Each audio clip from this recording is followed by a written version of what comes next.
Dewatering machine use ചെയ്തിട്ട് കിട്ടുന്ന നമ്മുടെ കൗഡൻ പൗഡർ അത് നമുക്ക് പെല്ലറ്റായിട്ടും മാറ്റാൻ പറ്റും. അപ്പൊ അതിനെ പെല്ലറ്റ് ആക്കാൻ വേണ്ടിയിട്ട് യൂസ് ചെയ്യുന്ന മെഷീനാണിത്. ആട്ടിൻകാഷ്ടം, കോഴിക്കാഷ്ടം, ചാണകം പൊടി രൂപത്തിലാക്കിയിട്ടുള്ള ആ മിശ്രിതത്തിനെ ഈ മെഷീൻ ഉപയോഗിച്ച് ഗ്രാന്യൂളാക്കി മാറ്റുകയാണ് ചെയ്യുന്നത്.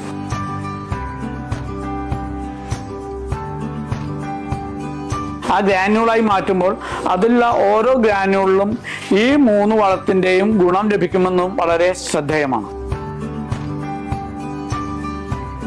5 HP വർക്ക് ചെയ്യുന്ന പെല്ലറ്റ് മേക്കിംഗ് മെഷീൻ ഉപയോഗിച്ച് നമുക്ക് ഒരു മണിക്കൂറിൽ ഒരു 100 കിലോ 105 കിലോ വരെ ചാണകം പെല്ലറ്റാക്കുവാൻ സാധിക്കുന്നതാണ്.